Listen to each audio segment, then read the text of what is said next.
வினோத் அண்ணாவோட ப்ரமோ வந்துருச்சு. எல்லாரும் ரொம்ப ஆசையோட காத்துட்டு இருந்திருப்பீங்க. அது வந்துருச்சு. எனக்கு என்ன ஒரு டவுட்னா, ஒருவேளை ஏன்னா வின்னரா இருந்து இதுவரைக்கும் வின்னர் சான்ஸ மிஸ் பண்ணி யாரும் மணி பாக்ஸ் எடுத்து நான் பார்த்தது கிடையாது. ஸோ, அதனால அவர் வருவாரோன்னு எனக்கு ஒரு சின்ன சந்தேகம் இருந்துச்சு. 100% வந்திருக்காரா இல்லையா அப்படின்னு. பட் அவர் வந்திருக்காரு. ரொம்ப சந்தோஷமாவே வந்திருக்காரு.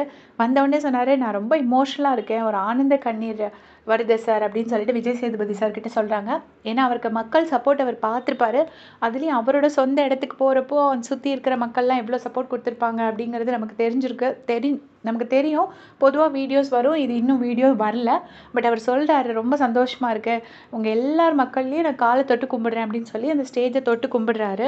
இப்ப கூட அவரோட ஃபேஸ்ல என்னன்னா, ஒரு ஒரு ஒரு பெரிய விஷயம் என்னன்னா, ஒரு சின்ன பெர்சன்டேஜ் ஆஃப் ஒரு வயித்தெரிச்சல் அவர்ட்ட இல்ல. எல்லாருமே ஒரு வயித்தெரிச்சல் யாருக்குமே இருக்கும். பட் அவர் முகத்துல அது இல்லவே இல்ல. அவர் ரொம்ப சந்தோஷமா, ரொம்ப கன்டென்ட் ஃபீலிங்கோட நிக்கிறாரு. ஒய்ஃபு, குழந்தைங்க அண்ட் சிஸ்டர் நெனைக்கிறேன் நெறைய பேர் வந்திருக்காங்க.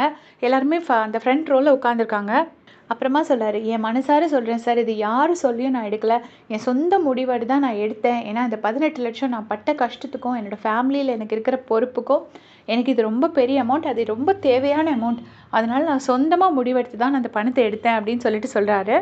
அப்புறமா அவரோட ஒய்ஃபு, குழந்தைங்கள வந்து விஜேஸ் வந்து ஸ்டேஜுக்கு கூப்பிட்டுருக்காங்க போல இருக்கு.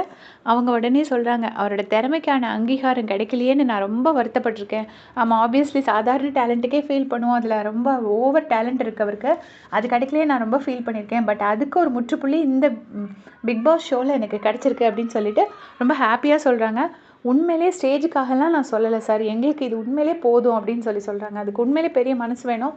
எனக்கு விட்டுருக்கிறது வந்து 32 லேக்ஸ. அது ஒரு பெரிய விஷயம். அத மனசார ஏத்துக்கிட்டாங்க. 2 பேரும் ஹேப்பியா அக்செப்ட் பண்ணிக்கிட்டாங்கன்னா, எனக்கும் ஹேப்பி. நான் என்னடான்னா, ரொம்ப அப்செட் ஆயிடுவாங்களோ! இவ்ளோ பெரிய அமௌண்ட் போயிடுச்சே! அப்படின்னு சொல்லி நெனச்சு பயந்தேன். பட் 2 பேருமே ரொம்ப ஹேப்பியா வந்து பேசிட்டு, அவ்ளோ இதா ஒரு மாரி கன்டென்ட் ஃபீலிங்கோட தான் நிக்கிறாங்க. நீங்களும் பார்த்துருப்பீங்கன்னு நெனைக்கிறேன் அந்த ப்ரமோவ. உங்களுடைய கமெண்ட்ஸ ஷேர் பண்ணுங்க. தேங்க்ஸ் ஃபார் வாட்சிங்.